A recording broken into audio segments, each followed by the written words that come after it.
Secretary of State Mike Pompeo on Tuesday criticized Chinese and Hong Kong authorities for banning a vigil marking the 1989 massacre of pro-democracy protesters on Tiananmen Square, one day after President Trump oversaw a crackdown on protesters outside the White House. "It starts so soon," Pompeo tweeted. For the first time in 30 years, Hong Kong authorities denied permission to hold the #Tiananmen Vigil. If there is any doubt about Beijing's intent, it is to deny Hong Kongers a voice and a choice, making them the same as mainlanders.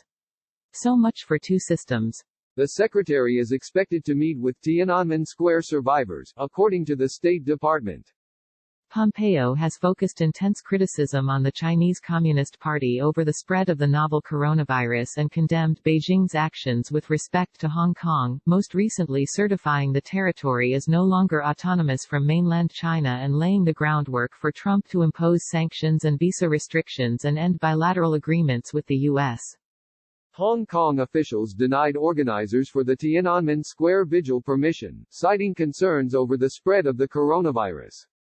Only the semi-autonomous territories of Hong Kong and Macau have been allowed to hold annual vigils marking the events of June 3 and June 4. The approximate numbers of those killed and injured are unknown, ranging from a few hundred to a few thousand.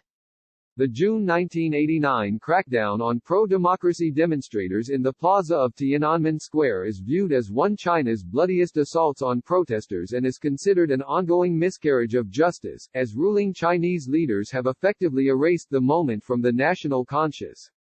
Pompeo's meeting with pro-democracy Chinese protesters comes amid increased calls by Trump for law enforcement to dominate the streets and crack down on rioting and looting that have occurred among largely peaceful protests over the course of the week. The protests were sparked by the death of George Floyd, an unarmed black man seen in a video saying he couldn't breathe as a white police officer in Minneapolis knelt on his neck. He later died in police custody. The protests, however, are part of a larger call to end racial disparities and violence against African Americans. On Monday, the president had federal law enforcement outside the White House fire tear gas and rubber bullets and use physical force to disperse peaceful protests, clearing a path for the president to cross the street for a photo outside a church that had been vandalized earlier.